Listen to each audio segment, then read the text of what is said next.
नमस्कार दोस्तों, स्वागत है आप सभी का सामिन म्यूजिक में। और आज हम बात करेंगे उत्तरी और दक्षिणी संगीत पद्धति के स्वरों के बारे में। दोनों ही संगीत पद्धतियां भारत की संगीत पद्धतियां हैं, परंतु विभिन्न संस्कृतियों के प्रभाव की वजह से उत्तर भारत की संगीत पद्धति दक्षिण से अलग हो गई। इसीलिए इन दोनों में कुछ समानताएं होने के बाद भी कुछ असमानताएं हैं, जिस पर हम आज बात करेंगे। उत्तरी भारतीय संगीत पद्धति को हिंदुस्तानी संगीत पद्धति और दक्षिणी संगीत पद्धति को कर्नाटक संगीत पद्धति के नाम से भी जाना जाता है। तो सबसे पहले हम इनकी समानता के बारे में बात करेंगे। दोनों संगीत पद्धतियों में 22 श्रुतियां मानी गई, यानी असंख्य जो नाद होते हैं उनमें से 22 श्रुतियों को ही स्थान दिया गया।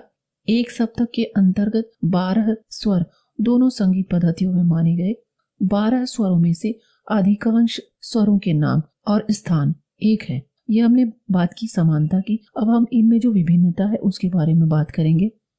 कर्नाटक संगीत पद्धति के स्वर का सबसे नीचा रूप शुद्ध है और हिंदुस्तानी पद्धति में कोमल, यानी कि हिंदुस्तानी पद्धति में रेगधानी कोमल स्वर है, जो कर्नाटक संगीत पद्धति में शुद्ध रूप कहा जाता है।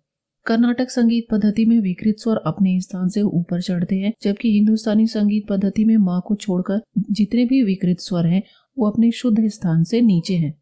दोनों ही संगीत पद्धतियों में 12 स्वर माने गए हैं, लेकिन दोनों स्वर पद्धति के नामों में अंतर है। दक्षिणी संगीत पद्धति में 4 स्वरों के 2-2 नाम हैं, इसलिए इसमें कुल 16 नाम हो गए दक्षिणी संगीत पद्धति के स्वरों के, यानी कि कुछ स्वर एक से अधिक नाम वाले हैं। लेकिन हिंदुस्तानी संगीत पद्धति में ऐसा नहीं है। कर्नाटक संगीत पद्धति में सभी स्वर अपनी अंतिम श्रुति पर स्थापित हैं, जबकि हिंदुस्तानी संगीत पद्धति में सभी स्वर अपनी प्रथम श्रुति पर माने गए हैं। श्रुति के हिसाब से हिंदुस्तानी संगीत पद्धति और कर्नाटकी शुद्ध स्वरों का स्वरूप कुछ इस प्रकार है। इसमें शुद्ध स्वर कर्नाटक संगीत पद्धति में जिस श्रुति पर स्थापित है हम उसके बारे में बता रहे हैं।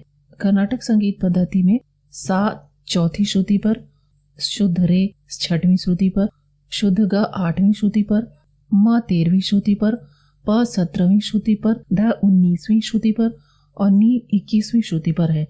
जबकि हिंदुस्तानी संगीत पद्धति में सा पहली श्रुति पर, रे 5वीं श्रुति पर, ग 8वीं श्रुति पर, म 10वीं श्रुति पर, प 14वीं श्रुति पर, ध 18वीं श्रुति पर और नी जो है 21वीं श्रुति पर स्थापित है। इस प्रकार कर्नाटक पद्धति में शुद्ध थाट कनकांगी और हिंदुस्तानी पद्धति में शुद्ध थाट बिलावल माना गया है। और कर्नाटक संगीत पद्धति के शुद्ध स्वरों में श्रुत्यांतर 4-2-2-5-4-2-2 है, जबकि हिंदुस्तानी स्वरों में श्रुत्यांतर 4-3-2-4-4-3-2 है। इन श्रुत्यांतरों में यह स्पष्ट है कि कर्नाटक संगीत पद्धति के प्रत्येक स्वर अपनी अंतिम श्रुति पर स्थापित है और हिंदुस्तानी संगीत पद्धति में प्रत्येक स्वर जो है अपनी प्रथम श्रुति पर स्थापित है। अब हम 7 स्वरों के बारे में बात करेंगे। उत्तरी स्वर और दक्षिणी स्वर। उत्तरी स्वर में सा, दक्षिणी स्वर में भी सा। उत्तरी स्वर में कोमल रे, दक्षिणी में उसी स्वर को शुद्ध रे कहा जाता है। उत्तरी में शुद्ध रे, दक्षिणी में शुद्ध ग या चतुश्रुति रे।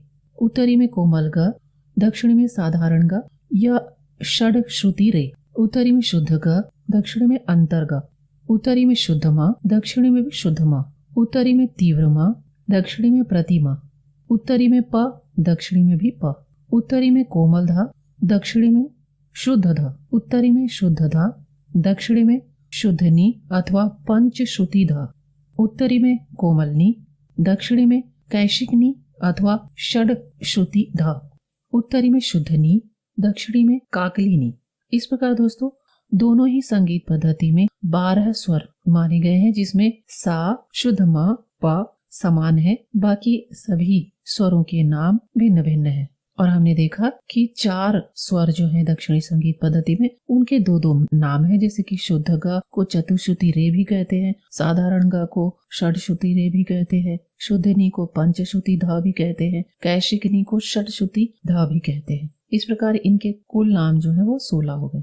तो दोस्तों ये थे उत्तरी और दक्षिणी संगीत पद्धति के 12 स्वर, उनके नाम और 22 श्रुतियों पर इनकी स्थापना। अगले क्रम में हम नए टॉपिक पर बात करेंगे।